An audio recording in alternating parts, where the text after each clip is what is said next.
Uma pergunta, na sindromologia, na página 14, você pode comentar a síndrome do cometa consciencial? É a primeira que você coloca. Sim, essa condição o professor Valdo comenta muito, né? E quem já está há muito tempo no Instituto, a gente observa que é aquela pessoa que vem com muito potencial, vem querendo correr atrás do prejuízo, vem com muita pressa, mas do mesmo jeito que ela aparece, ela vai embora, com a mesma velocidade, ou seja, ela não se fixa. Então há um certo ansiosismo ou superficialidade nas abordagens e no próprio entendimento da ideia, da conscienciologia, que ela vem a todo vapor, só que ela passa batido e não fica, entendeu? Não fixa.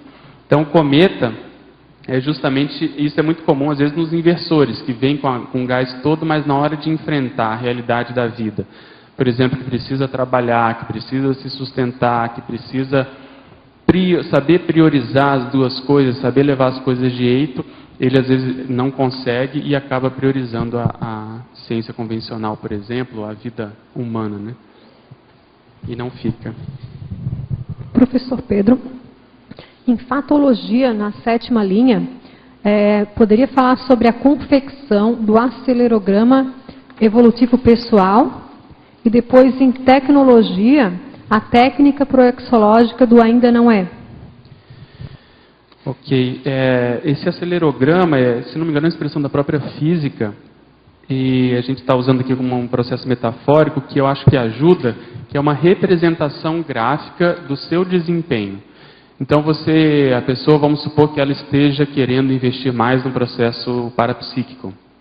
Então, se ela puder ter uma planilha em que ela registre o número de EVs que ela faz, o número de cursos de campo, o número de técnicas projetivas, por exemplo, seja lá o modo como ela vai conduzir essa experimentação, essa aceleração, mas o fato é dela ter algo que represente no papel alguma coisa sintética. O que eu tenho feito, por exemplo, no caso dos verbetes, isso que às vezes as pessoas não dão tanta importância, que o número de páginas, as logias, os máximos do detalhismo, as palavras céspedais, as ideias novas que tem, eu tenho isso tudo numa tabela juntamente com o tema, a especialidade e a data. Então, conforme o tempo vai passando e você vai produzindo, aquilo acaba servindo de motivador para você continuar essa manifestação, né? O professor Valdo chama isso de estatística motivadora, que se não me engano eu coloquei em algum momento aqui do verbete, né? Até próximo, né? As estatísticas automotivacionais realimentadoras do próprio ânimo. Eu tenho um verbete com relação a isso. Então, você usar isso, além de você se organizar mais, ao passar do tempo, você pode também fazer estudos com relação a isso, para ver como que você pode bater o próprio recorde, que aspecto que você vai, por exemplo, se dedicar mais a partir de agora, pegando o caso dos verbetes. No início, a gente tenta fazer o verbete, tenta atender às demandas do confort, né, do conteúdo e da forma do próprio verbete. Mas superado esse gargalo, a gente começa a trabalhar com determinadas variáveis pessoais.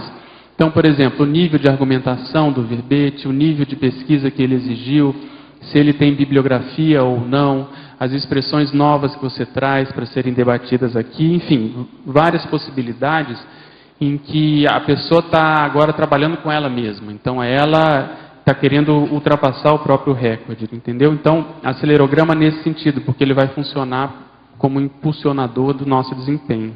Sim. E na tecnologia, né, que ela perguntou, essa técnica do ainda não ela está descrita no manual da ProEx pelo professor Valdo, e é bom a gente ter isso em mente, de que às vezes o maior trabalho assistencial, se ele for de TACOM, por exemplo, ele ainda não vai ser TARES, ele ainda não vai representar a TARES. Então isso ajuda a gente a ponderar sobre o processo de quantidade e qualidade.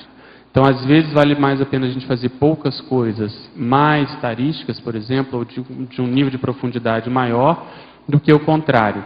E essa é uma crise que nós temos no voluntariado, principalmente quem já tem muita experiência de voluntariado, de eventos principalmente, de que às vezes o rendimento daquilo que a pessoa faz começa a não ser tão grande, tão, vamos dizer assim, abrangente, como, por exemplo, ela participar de menos eventos e escrever mais, se dedicar à escrita do livro, por exemplo, da GESCOM, dos verbetes. porque ali ela vai estar mexendo mais com ela mesma e vai deixar uma coisa mais duradoura do que o próprio evento, entende? Então, eu diria assim, vários eventos ainda não correspondem a um livro que vai ficar para a próxima vida. Para resumir, entendeu? Mas essa abordagem pode ser feita para qualquer situação similar, né?